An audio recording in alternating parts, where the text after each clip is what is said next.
ठगाईना गुनाओ करती गैंगना 6 आरोपीओने शोधी काढी ₹8.5 લાખથી વધુ કિંમતનો મુદ્દામાલ કબજે કરી ઠગાઈના 6 ગુનાઓનો ભેદ ઉકેલતી વડોદરા શહેર ક્રાઇમ બ્રાન્ચ દ્વારા નાગરિકોને વિશ્વાસમાં લઈ તાંત્રિક વિધિનો ઢોંગ કરી ડબ્બામાં મુકાવેલ રૂપિયા ડબલ કે 10 ગણા થઈ જશે તેમ કહી નજર ચૂકવી રૂપિયા કાઢી લઈ ઠગાઈના ગુનાઓ કરતી ગેંગના 6 આરોપીઓને શોધી કાઢી ₹8.5 લાખથી વધુ કિંમતનો મુદ્દામાલ વડોદરા શહેર ક્રાઇમ બ્રાન્ચ દ્વારા કબજે કરી 6 ગુનેગારોને ઝડપી પાડવામાં આવ્યા હતા। ક્રાઇમ બ્રાન્ચ દ્વારા પ્યારે સાબ ઉર્ફે પ્યારો ઉર્ફે ભૂરો ઉર્ફે રાજુ રાઠોડ, કાળુભાઈ ઉર્ફે અશોકભાઈ સોલંકી, ઇરફાન ઉર્ફે મહેશ दीवान, फिरोज उर्फे लालो सोलंकी, मकबूल शाह दीवान तथा अनवर भाई गरासिया आ 6 ઈસમોને ઝડપી પાડી કાયદેસરની કાર્યવાહી હાથ ધરવામાં આવી હતી।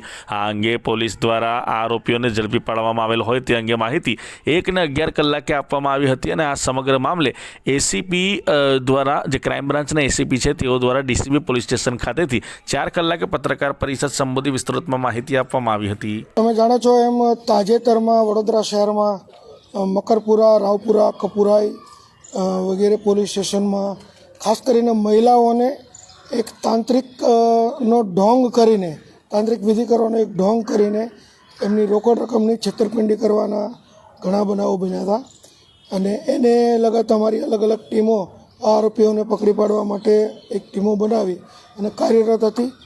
એમાં ગઈકાલે અમને ટોટલ 6 આરોપીઓ આ ગુનાના કામે મળી આવ્યા છે, જેઓના નામ છે પ્યારે સાહેબ ઉર્ફે પ્યારો જીવાભાઈ, બીજો છે કાળુભાઈ ફતેહસિંહ સોલંકી, 3 નંબર છે ઇરફાન મહેશ મુસ્તફા, 4 નંબર છે ફિરોજ ઉર્ફે લાલો ફતેહસિંહ, મકબૂલ શાહ અબ્દુલ શાહ દીવાન અને અનવરભાઈ કરીમભાઈ ગરાસિયા।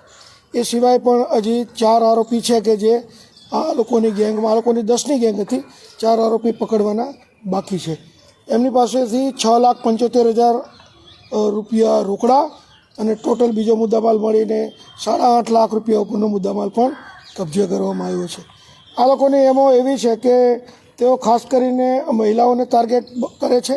સૌપ્રથમ તો કોઈ બીજી ત્રીજી રીતે મહિલાઓ, ધારો કે રિક્ષા ચાલક તરીકે પણ પેસેન્જર તરીકે મહિલાને બેસાડી અને એને એવી વાતમાં ભરમાવે છે કે જો આ પ્રકારની એક ચલણી નોટ હોય, દાખલા તરીકે મોરવાળી નોટ હોય અથવા તો એના આંકડા છે એ 3 અઠ્ઠાવાળી કે 3 9વાળી આ પ્રકારની નોટ હોય તો એના ઉપર જો તાંત્રિક વિધિ કરવામાં આવે તો નાણાં ડબલ થઈ જાય, 10 ગણા થઈ જાય, આવી રીતે ભરમાવે। એટલે સ્વાભાવિક છે કે કોઈ માણસના મગજમાં આ વાત બેસી ગઈ છે એવું એમના ધ્યાનમાં આવે એટલે એના જ ગ્રુપનો એક બીજો માણસ આ પ્રકારની નોટ એને કોઈપણ રીતે પહોંચતી કરી દે કે મારી પાસે આ પ્રકારની નોટ છે। એટલે સ્વાભાવિક છે કે વ્યક્તિ સામેથી અગાઉ જે વ્યક્તિએ જેને કીધું હોય એનો કોન્ટેક કરે, કારણ કે એણે મોબાઈલ નંબર એનો આપી રાખ્યો હોય છે અને એ લોકો નામ પણ ખોટા ધારણ કરતા, રમેશ છે, મહારાજ, એવા અલગ અલગ નામ પોતાના ખોટા ધારણ કરતા। પછી એ વ્યક્તિ પાસેથી એ નોટ ઉપર વિધિ કરાવે અને પછી કહે કે આમાં તમારે ડબલ કરવા છે, 10 ગણા કરવા છે, કઈ રીતે કરવા છે। એટલે એક ડબ્બાની અંદર રોકડ રકમ છે એ એમની પાસે મુકાવે, એ ડબ્બાને લોક કરાવી દે અને પછી એની વિધિ કરીને એમ કહે કે ભાઈ આને તમે 2 મહિના સુધી ખોલતા નહીં, 2 મહિના પછી ખોલશો તો એમાં ડબલ પૈસા નીકળશે। પરંતુ જ્યારે 2 મહિના પછી ખોલે તો એમાં લગભગ 2 કે 3 શ્રીફળ નીકળે, એવી બધી ચૂંદડીને એવી વસ્તુ નીકળે, એ સિવાય કાંઈ નીકળે નહીં। એટલે લોકો છેતરાયા પછી પણ એમને 2-3 મહિના ખબર પડે કે અમારી પાસે આ રીતે છેતરપિંડી થઈ છે।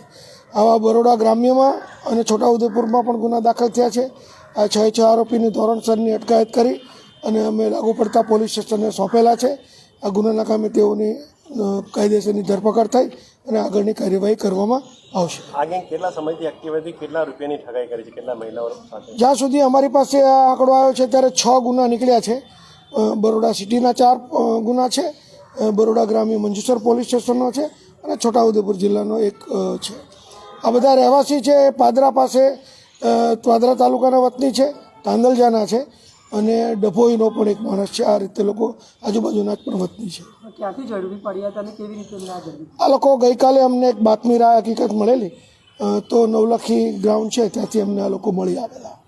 પાસેથી જે મુદ્દામાલ રિકવર કરવામાં આવ્યો છે એમાં કેશ પણ છે, એમાં મોરપીચવાળી નોટો પણ છે, શું છે એમાં? હા, એમાં મુદ્દામાલ છે એમાં તો મેં જેમ તમને કીધું એમ એમાં રોકડ રૂપિયા ₹6,75,000 છે, સોનાની ચેઇન પણ એમની પાસેથી મળી છે, મોબાઈલ ફોન 9 છે, મોર છાપવાળી ભારતીય ચલણની ₹10ની 4 નોટ છે, એ લોકોના Aadhaar card, RC book, PAN card વગેરે બીજો સામાન પણ આ કામે કબજે લેવામાં આવેલો છે.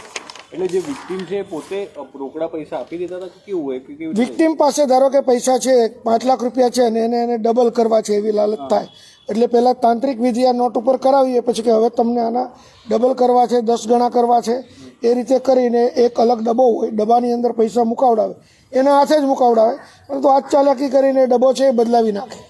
મૂળ જેમાં નાણાં હોય છે એ લઈ લે અને બીજો એક ડબ્બો રાખી અને લોક કરીને એને આપી દે કે ભાઈ 2 મહિના સુધી તમે આ ડબ્બાને ખોલતા નહીં. આ વિધિ એવી છે કે 2 મહિના પછી તમે ખોલશો તો એમાંથી તમને ડબલ રૂપિયા મળશે. આ લોકો કેવા લોકોને ટાર્ગેટ કરતા હતા? ખાસ કરીને મહિલાઓ અને જે ધાર્મિક હોય, જે ધાર્મિકતામાં જે વધારે માનતા હોય એ લોકો આના ઝાંસામાં જલ્દી આવે છે.